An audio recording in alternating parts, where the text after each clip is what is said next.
Good evening. Welcome. I'm so glad you guys were able to make it despite the snow and the wind. At least it's not Saturday yet. I am so honored tonight to be introducing our conversation. My name is Nicole Soukup, and I am the MAEP supervisor. Tonight's conversation between Varaja Singh and our current MAEP artist, Roshan Ganu, will take place shortly. I have a little bit of housekeeping, and then we'll jump into tonight's conversation. And then about 7:20, we'll take questions from the audience.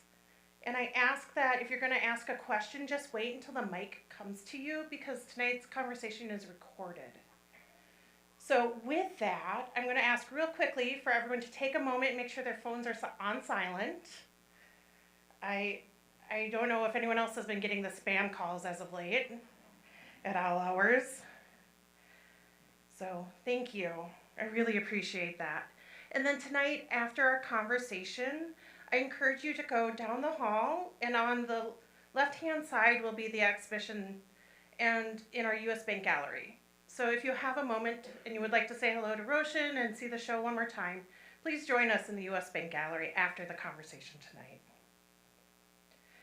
Tonight's program launches the Minnesota Artists Exhibition Program's 50th anniversary. We will continue this year with exhibitions and programs, and later this fall we'll take a moment to celebrate. The MAEP, or Minnesota Artists Exhibition Program, is a curatorial initiative at MIA, focusing on showcasing and supporting emerging and mid-career artists in the state. Today, the program hosts 3 exhibitions annually in our expansive 2,500 square foot gallery. Exhibitions are chosen through an open call or juried competition, which invites Minnesota-based artists to apply. Less than 0.8% of all artists have been selected, but over the past 5 decades, we have supported more than 3,000 artists through more than 200 exhibitions. Yeah. Chosen artists receive a stipend totaling $13,500 and the opportunity to exhibit.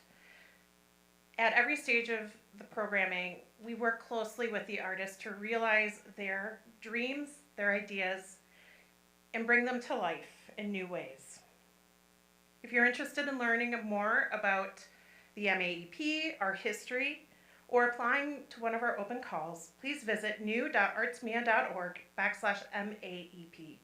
The current call closes on Friday, February 28th.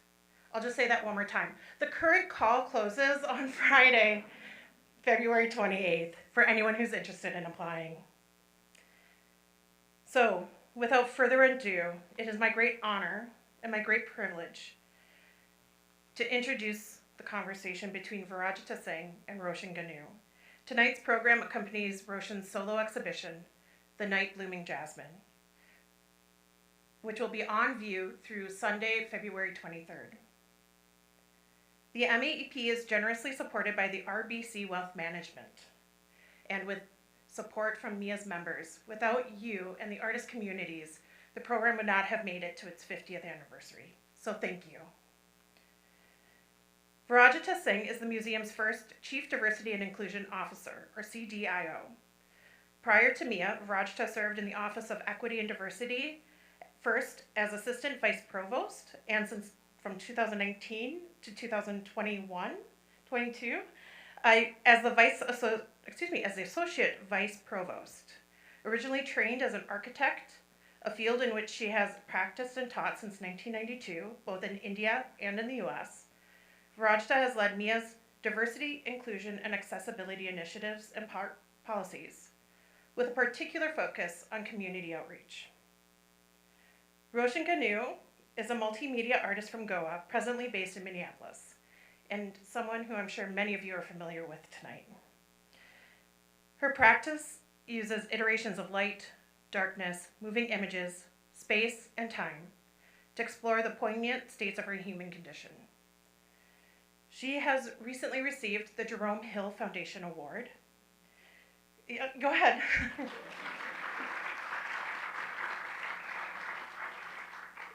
and was a recipient of the 2022-2023 Jerome Foundation Fellow. And yeah, and was recently in residence as part of the Out of the Circle group in Cairo, Egypt. She has exhibited widely across the region, including exhibitions at the Franconia Sculpture Park, Rochester Art Center, Sioux Visual Arts, and Second Shift. She has received her MFA from the Minneapolis College of Art and Design in 2020. In addition to teaching, Roshan is also the co-founder and lead artist of Apley Zine Library in Northeast Minneapolis, a public interest project supported by MREC's Art Impact for Groups and Springboard for the Arts. So without further ado, Varaja and Roshan, will you please come to the stage?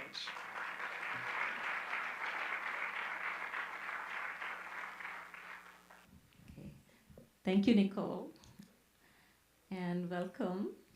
Thank you, Roshan. Virajita. Hi. Yeah, hi.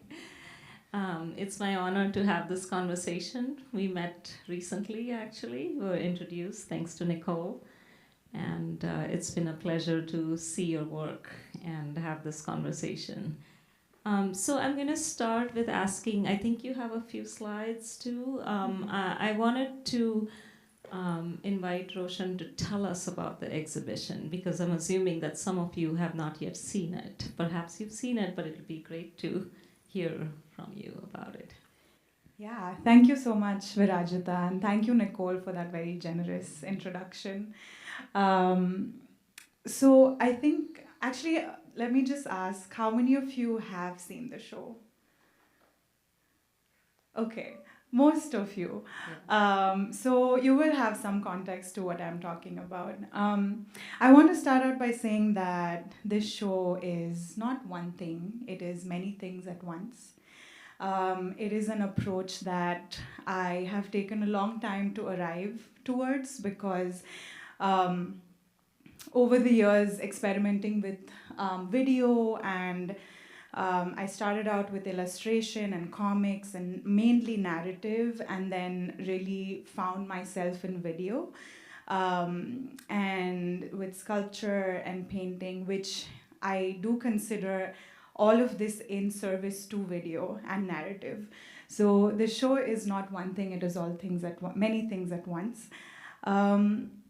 I can show you some images of the work. So just technically, there is video in it, which is pretty much the protagonist, I would say, of this work.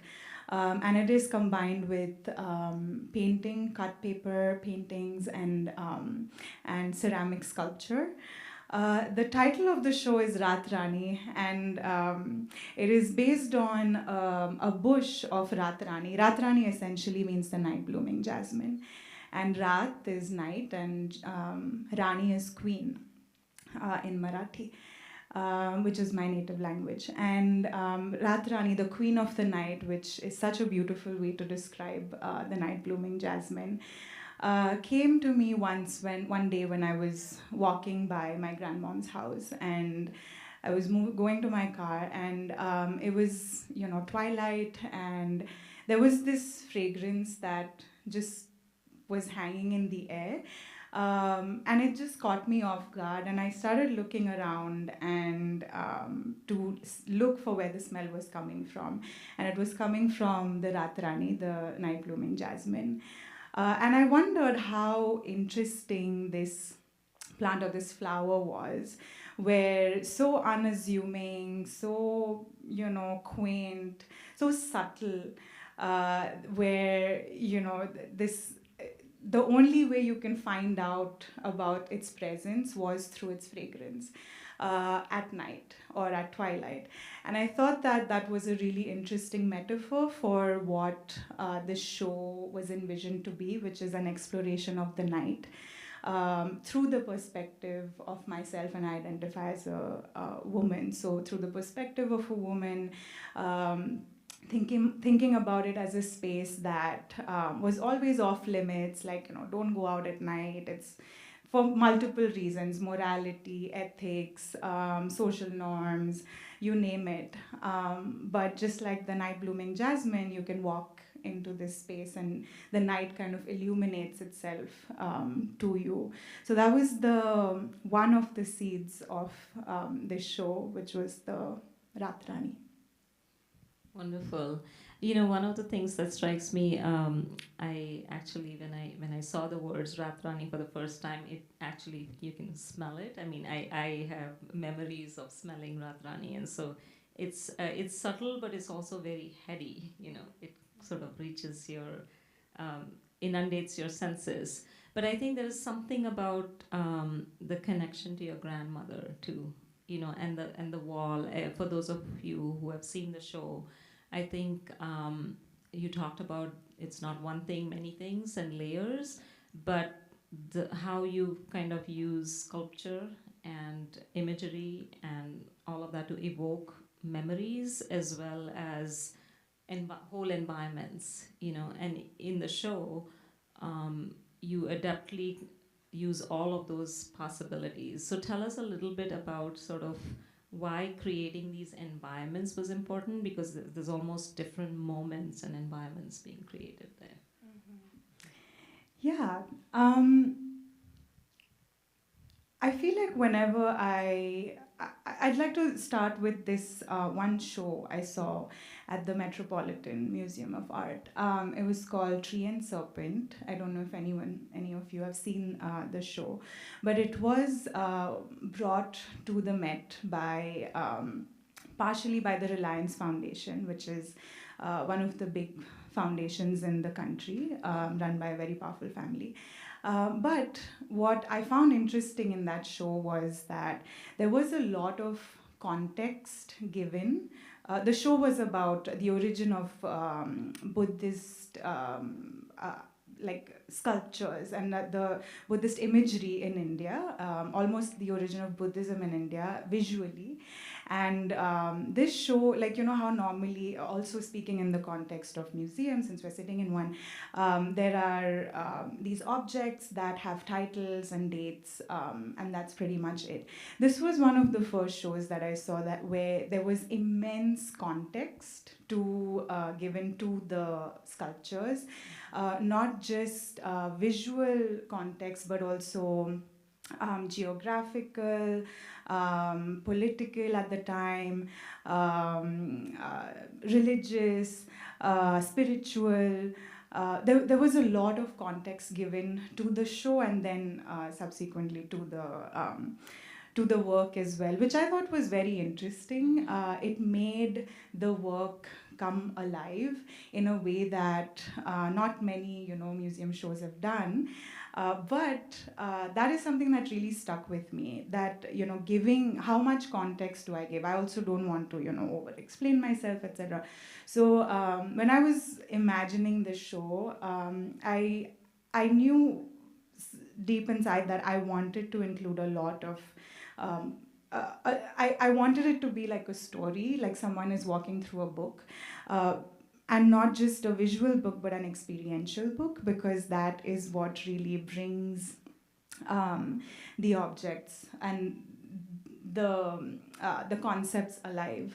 And then I was experimenting with different materials and video, obviously, but I work a lot with technology, so it becomes a little hard to think about, like, cultural and really embedded context, because when you look at like a sculpture, you still have the context of material, while in video that is a little harder to do. And I think this, including these snippets in labels, or like these moments in time in the labels, was a small way that I thought I can, give that or bring these moments alive through materiality, yes, but even with something very ephemeral like video, bringing that alive. And I think that those contexts are really what grounds the work. Like, of course, it's visual, and you may not read the labels, and you may just walk through it without any context, and it still holds. But if you do have some context and if you do read the labels, and there is a layered, as Virajda you were saying, that like it is the work is layered. You can start noticing that you can peel the layers off and find something. I think I totally digressed, but no, I think that's great. That's part of the layered experience. um, I found the immersive nature of it really powerful. And there's so much to absorb and notice, but one of the things that struck me, and I guess we share our cultural background, was the mythology, the presence of mythology. And I'm thinking specifically, I mean, there's so many things. There's the figures in the Jatra, in that environment, but also in the beginning of the show, or maybe the second part of it, the Narakasura and the effigy and the demons and all of that. So I would love for you to talk about that aspect, because there's layering even within that mythology. yeah, the Narakasur. I'll start with the Narakasur because I think that was a parallel to the Ratrani, the discovery of the Ratrani. So Narakasur, Narka Asur, Nark means hell, and Asur, for the lack of a better translation, is demon. And Narakasur is present in mythology, but specifically in Goa, where I'm from, and the surrounding region, like maybe Vengurla, Malvan, that side. We have a tradition where the night before Diwali, we burn an effigy of Narakasur. So 1 month or 2 months before that night of the Narakasur, everyone, like neighborhoods, families, communities, come together to build these large public sculptures, effigies of Narakasur. And it's interesting to me that if you look at that painting, you'll notice that they look like different entities, but they are actually one entity, but different interpretations of that one Narakasur. So, depending on what a family or community thinks evil is or a demon is, they would make that visual representation of that of Narakasur. So, it more than like that one particular moment of like burning it, it is really that period, that 1.5 month of just converse. It's like it's a festival before a festival. It's like everyone gets together. Different. If you're a ceramic artist, you would contribute differently. If you're just like someone's mom, you would contribute differently. If you're, friends would contribute differently. So but the interesting part was that night before before burning the Narakasur, you could they're like competitions, and it's very normal to like go outside and walk around at night at 1 in the morning, just to see, oh, what Narkasurs came up in my neighborhood, or in the capital city of Panjim. And it was so interesting that, like, as a young girl, who was really, the night was portrayed to be this very fearful space, which I never thought it was, but it was, that's what everyone said it was. But this was that one night where I could just walk out and be myself. I feel like, in many ways, I identify with the night a lot. And it was one night for me to be free and feel liberated.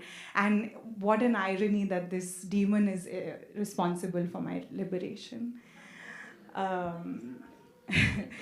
So that was another very interesting metaphor to me of the night. And yes, the Jatra that is portrayed in this work is inspired by the Bodgeshwar Jatra, which is dedicated to the demigod Bodgeshwar, who is who's like a guardian of Mapsa city, which is very close to where I live. And every year there's this Jatra, or like a fair, to celebrate Lord Bodgeshwar.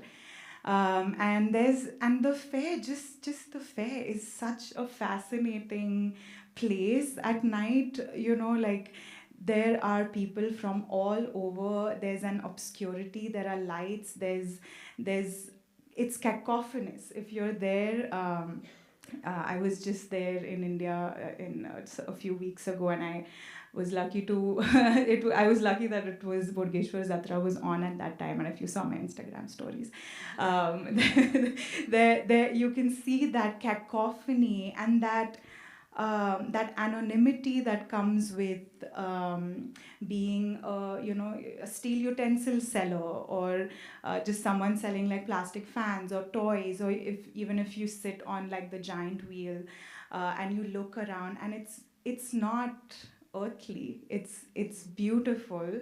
Again, another legitimate reason to be outside because it's a temple, and it's the surroundings of a temple, and it's just celebration of something, and this Jatra goes on till like 3 in the morning.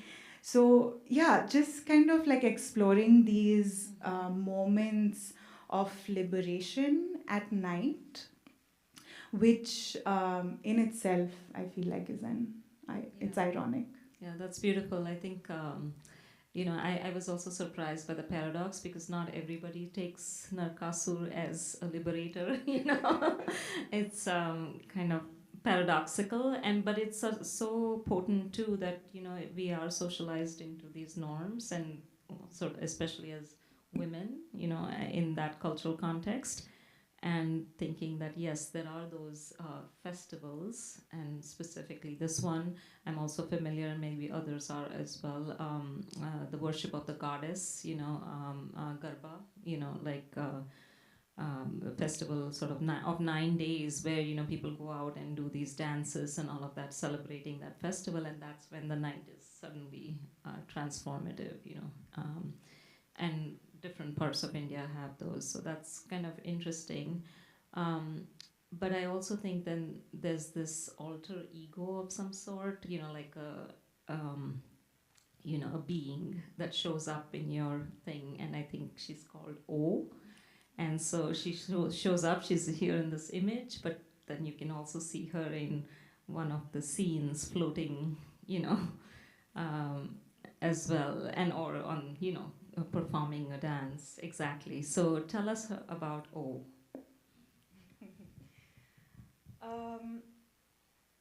O is an entity whose germ was born a few years ago during my residency at Second Shift, where I'm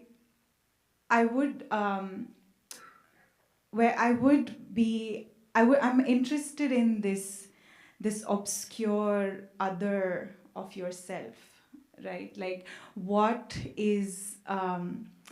happens when the lights go out? What happens when you cannot see yourself? And there is this energy or this entity that I've been trying to explore. She does not have one particular form, and the way I started figuring her out was really just through turning the camera on myself, which I had never done before that. And just turning the camera on myself and capturing this visibility to myself. Like, what happens, like, I'm going around the world, we're bound by so many of these, like, norms, and we're taught these things which we kind of imbibe and really embody. But what will happen if I just turn the camera on when there's nobody? Just what happens? And I used to turn off the light and just do whatever came to my mind. And that slowly, like that process really evolved over time. And I really started realizing that, like, that itself has such a close link to mythologies of different kinds, where we interpret ourselves in multiple different ways. Ultimately, I believe, at least that's my belief, mythology is fiction of some kind that is derived from real life. And like myth creation it's always hybrid. Is it real, is it fictional? Am I real, am I fictional? So that kind of in between space was something I really tried to explore using the lens and the night or darkness.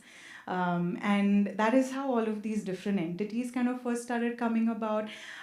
Initially, I would just, create these environments and insert my body into it, either through like the hands you see at the back, which kind of denote a clock or a time, clock or time that's moving, but it's a little weird, or absurd is the word that I like to use. There's a sense of absurdity in these entities where they are real, but are they? Like, they are magical, but are they? When you look at yourself in the mirror, sometimes if you stare at your nose for a really long time, like, it just becomes its own thing, I really recommend trying that. So there is this in between darkness that we all, I feel, have, and these entities was an exploration of that. And it also brings me to Méliès's film, like George Méliès's film, Un Voyage dans la Lune, and also Méliès's contemporary in India was Dada Saheb Phalke, who is now considered the pioneer of Indian cinema. But they were magicians, illusionists, and they started like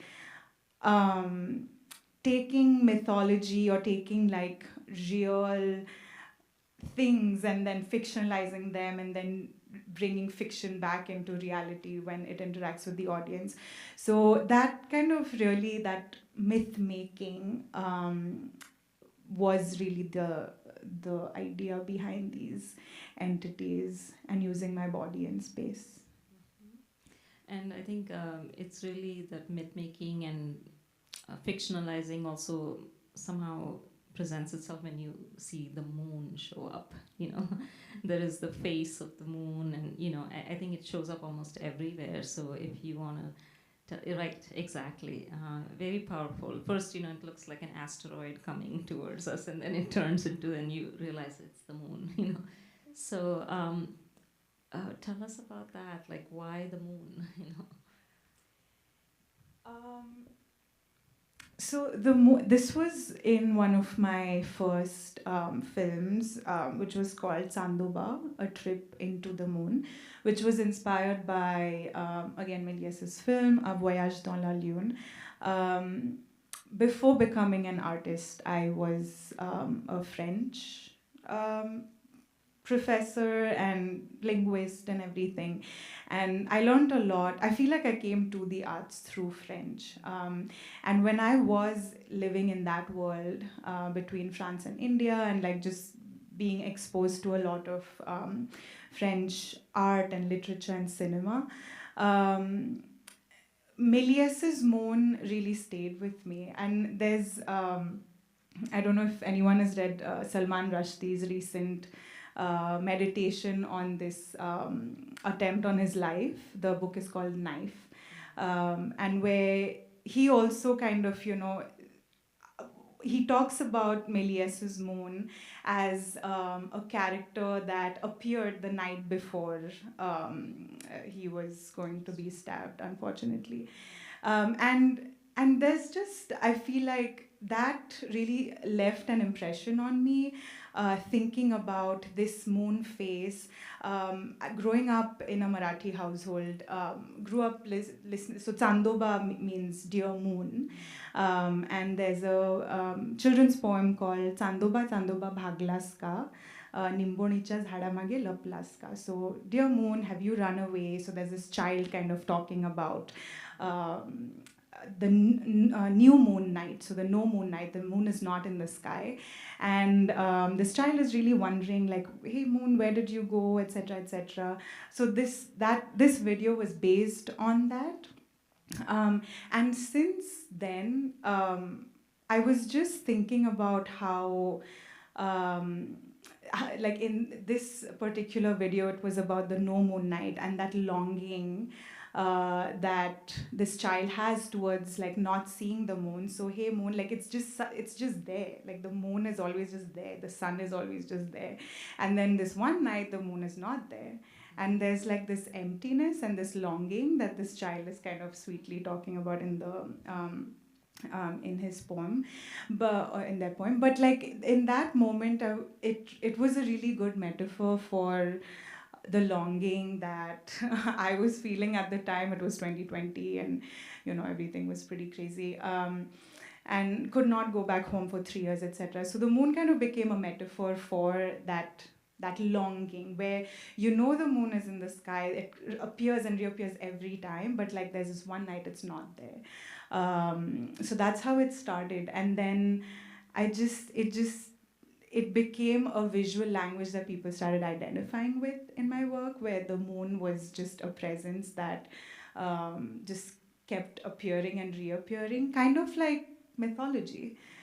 Characters appear and reappear based on centuries of literature. How is it possible that a story can go on for centuries and the characters kind of ebb and flow and change and are the same and teach you, and they're still relevant till today? So the moon especially represented that for me, that recurrence and absence and the myth making, meaning making in the work. And now you'll notice that she appears in every show of mine. Wonderful. It's like you talked about the interpretation, and again with like the Narakasura appears in so many different ways, similarly. One of the other things is that somehow I feel that being in the United States and Minnesota has also affected you, and shows up here. I mean, I was really intrigued by that film, or parts of the film that are there with the rocket. So yeah, tell us about that, because there's so much about India there, but there's also, you can feel the influence of your journey here as well. Yeah, it's interesting. I feel like I haven't been able to really find an answer to that presence of India, or like, the presence of so many Indian concepts, and why here. I feel like I haven't been able to really answer that, other than I'm here and I'm making the work here. And so this for me is Minnesotan work, and the film that Varaja, you're talking about, it's called the Planet of Prehistoric Women, which is a film just very soon after the moon landing. That was created, which is kind of the opposite. So Méliès made this film as as fiction, but now at this time in the 60s, we'd already been to the moon or landed on the moon, so it wasn't fiction anymore. But in that film, there is this moment of launching the rocket. So there's this woman who presses the eject button essentially, and this rocket kind of flies into the orbit and goes to Venus, and I don't know who made this film, to be honest, but they interpreted that Venus was a land of like women in bikinis and like in a mermaid kind of outfit and just lying on rocks. That was the interpretation of Venus, which I found quite hilarious. So that I obviously took that film a little out of context since it's in public domain, and it was a first initiation into like using something more like very visibly American in the work, where it was made by an American filmmaker, etc. But it was still kind of still talking about outer space and the moon, and I thought it was it was a little, there are these little Easter eggs where I felt like this moon kind of having a conversation with that as a what do you say, the Planet of Prehistoric Women, was a very interesting juxtaposition of both these narratives about, again, maybe I feel like this moon is kind of does not follow our sense of time. She follows like a mythological sense of time or an absurd sense of time, and then there's this very like industrial, landscape where there's an actual journey to the moon and seeing all of those things. So, yeah, I think I'm still figuring out where visually Minneapolis is fitting in beyond the emotional landscape, which is where I feel like most of this work is coming from, the Minneapolis emotional landscape. Yeah, wonderful. Speaking of the invisible, right, underneath all of this. Another thing is the juxtaposition, like you talk about sort of, the rocket and, how that sort of fits in. Another thing that I see is sort of the urban, landscape, the carnival, the Jatra kind of feeling, but then the effigies and the, images in Goa of the city and so on. But then there's this strong presence of the natural landscape, where Narakasura is in the forest or the banyan tree, which I believe in our conversation also there's some tie to Egypt, a banyan tree in Egypt, so things like that. So, yeah, I mean, is there something there that sort of appeals to you? Like the juxtaposition is really stark, even in the Night Blooming Jasmine, which is on a wall, things like that.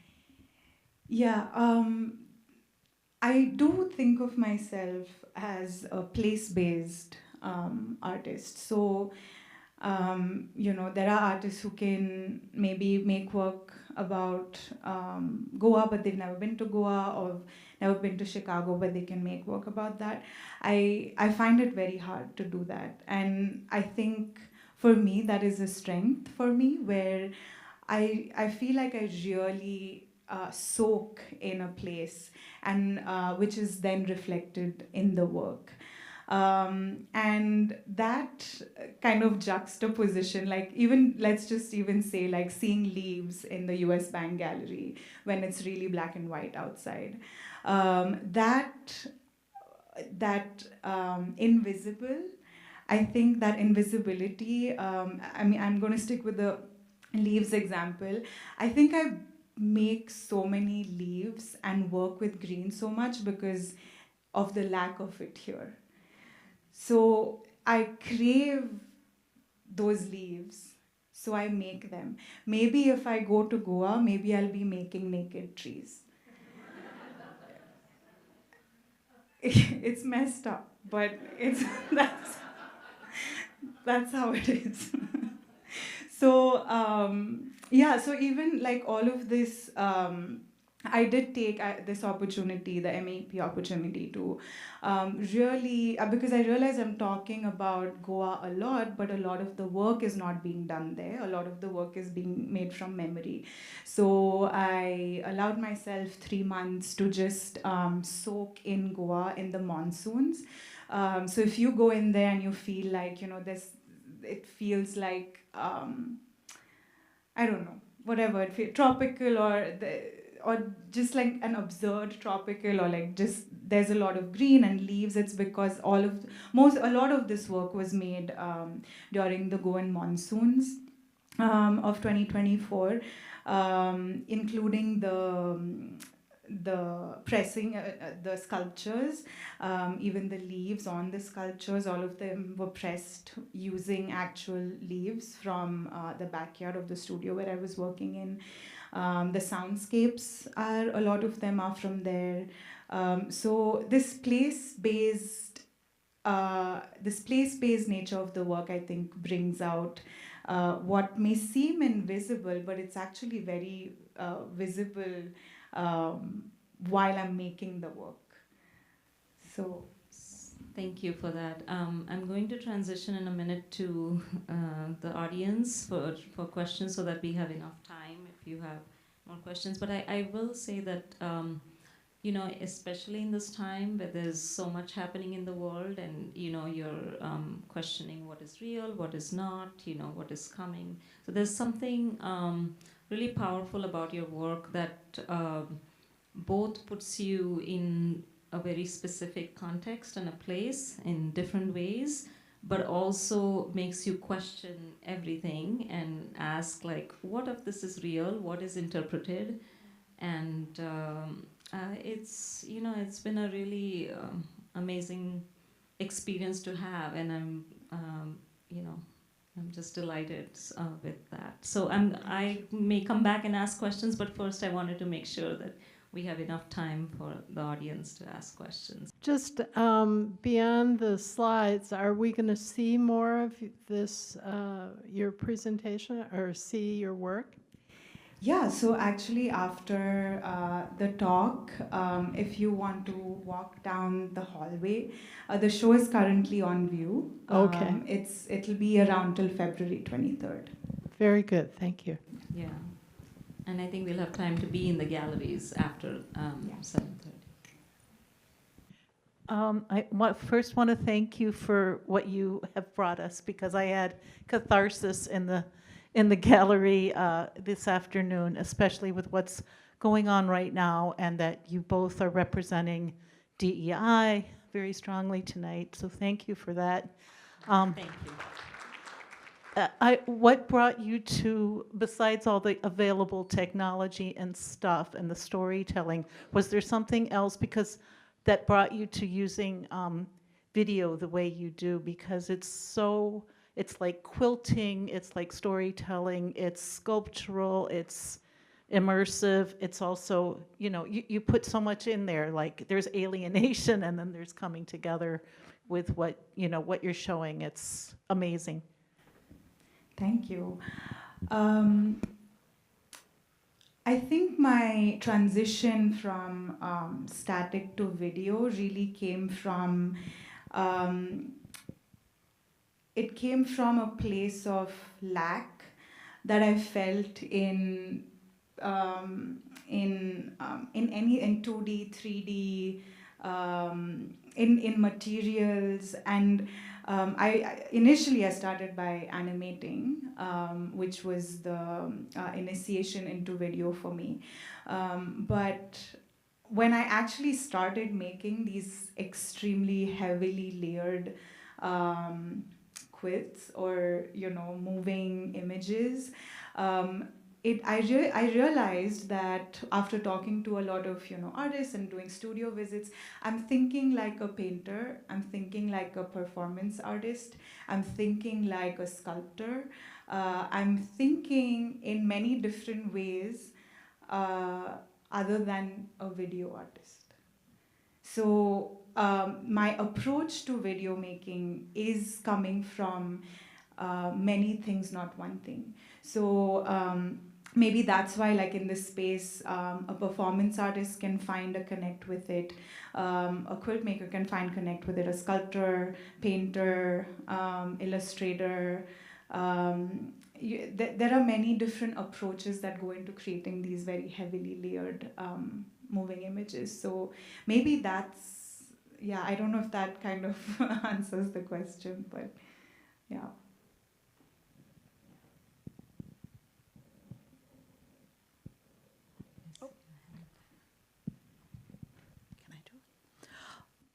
Your show is just fantastic. Thank you so much. Could you talk about the image of the flying woman? Is that O? Yes. And she's you. Is she a mythological figure as well? Yes, so she is an entity. She doesn't necessarily exist in like documented mythology from the Indian subcontinent, at least, but I do consider her an addition to my gamut of mythology, which I'm trying to create over the years. The painting, so this is O, the sculpture is O, and then O is also flying through the video. All of these three different iterations, according to me, I feel like mean different things because of their material, but the germ is the same, which is the title of the work, which is O, which is taken from Om, which is the abstract energy that is in the origin of everything. So I consider her a part of the mythology that I'm building, and she will appear and reappear in more installations, hopefully. So the ceramic is a translation of the drawing. The drawing is a translation of the video, and the video is an interpretation of that one entity's energy. So That's wonderful. I was with a friend in the galleries earlier, and she said that isn't it wonderful how O is flying through, and I feel like I could do the same in this moment, specifically when everything feels uncentered. So it's incredible. The mythology that you're creating is offering you something, but a lot of us as well. Anyone else? Hi. I am wondering, because you are so uniquely situated as an artist, like you have a truly global audience, like truly, like you've been all over the place, like you exhibit in multiple places. And then thinking back to, you mentioned the exhibit that you saw, The Tree and the Serpent, that had a lot of that context. Do you ever feel obligated to fill a role as an educator about your own culture or background? And if so, like, how do you deal with that? thank you. That's a great question. I don't feel obligated to say anything more than I want to in the work, because I think that, like I said, like I feel like I am building this visual language, this auditory language that is in and of itself independent. The byproduct of it is that so many different people can relate to it. Even though the concepts may sound very, culturally specific, but there are so many different approaches in there that welcome a big diversity of an audience. So I think in that way, I feel lucky that I don't, and that it's staying true to what I want to do, which is not explain. And which is also why, like in most of the other work, like I did not have such detailed labels. And this one felt like I wanted to have those labels. So kind of keeping that agency to myself. But also, I think technically, it like in a technological way, I do feel I owe it to my students to show them or create work where I am being a little generous about what I share about the techniques of it. Like in every work of mine, I do have very detailed mediums, like the media that I use.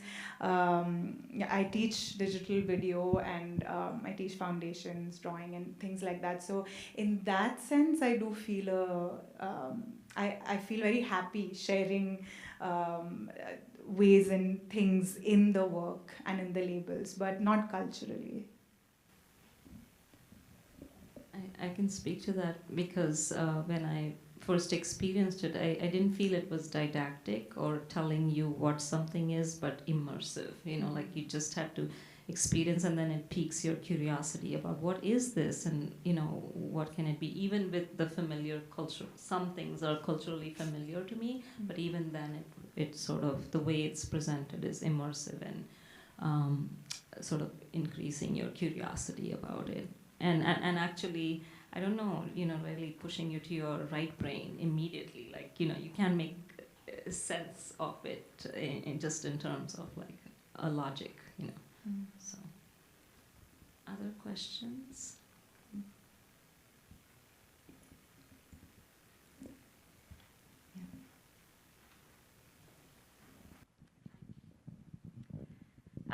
Great talk, Roshan. We really enjoyed it. I mean, I really enjoyed it. It was really amazing to hear you talk about your work, even if it comes from a very, some part of it comes from regional and personal experiences, but it feels very universal and it touches some collective experiences. So I really love that. I have a detailed question, and I wanted to, I see in your work you have this back and forth thing between absurdity and humor, reality, unreality, or like all those kind of opposite side of a kind of opposite side of the continuum. So I wanted to see, I wanted to hear you talk a little bit more about specifically what it means for you to reference this series of like absurd approaches and also unserious stuff while there are some serious experiences happening. Thank you. Yeah, that's such a great question. I think for me that absurdity, and stay with me, it might be a little tangential, but I feel like that absurdity and everything that you were just saying, it is the night for me. And it's me. I look at myself like that. Or I think the way I interpret myself is like that. And externally, for me, that is what time and space is. Just the concept of time and the longevity of time, which mythology really captures so well, that for me is absurd. It is that absurdity that really resides in when the camera is turned on and you are alone in a dark room. That is what all of these things encapsulate. That is where I find myself almost.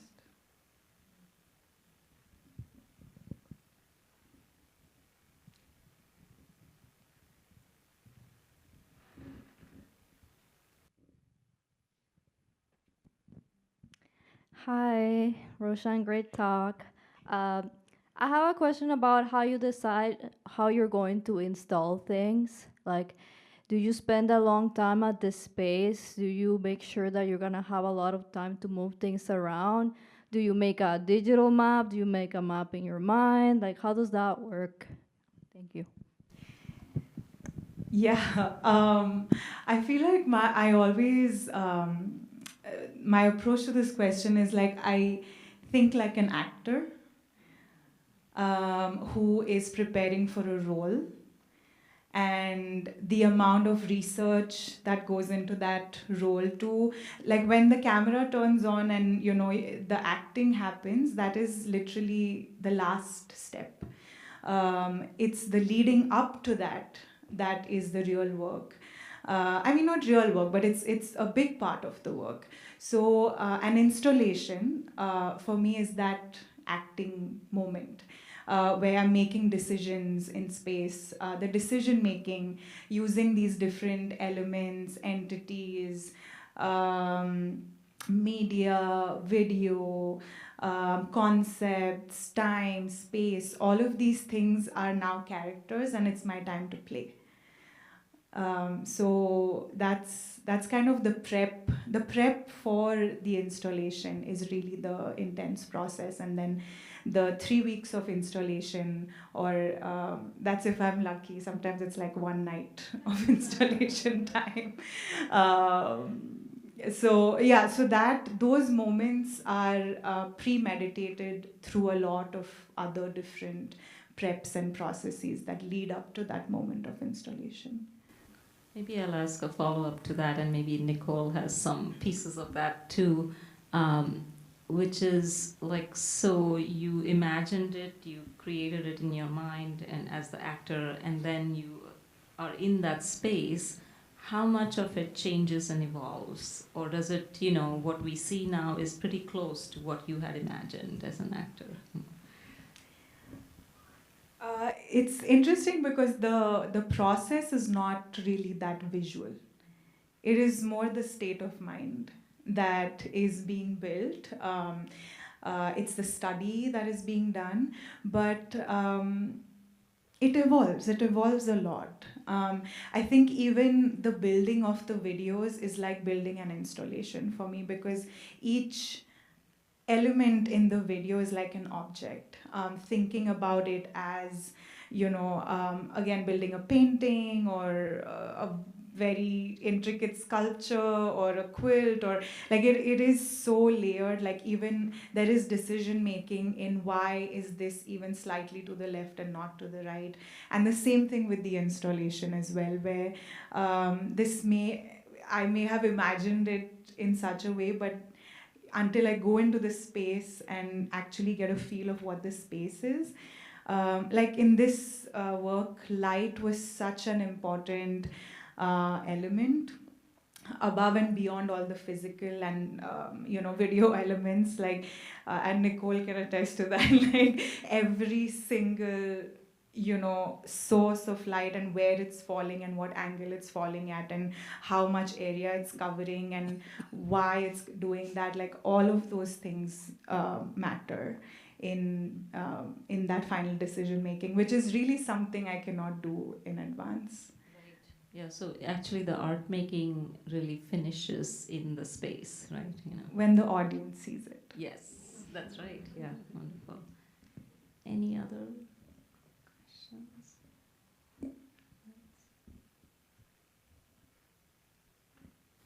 So we're almost at 7:30, and I just wanted to, I hope you will stay and actually see the exhibit now that you heard from Roshan, and also perhaps you may have time to be in the gallery for some special questions directly. I just wanted to thank you all, audience, because Roshan just mentioned that it's only when the audience is there and sees the piece and hears this conversation that the act is complete. So thank you all for being here, and most of all, thank you, Roshan, for this incredible work that's going to be rippling out, its impact to so many people, and certainly for us tonight as well. Thank you. Thank you so much, Varaja. Thank you.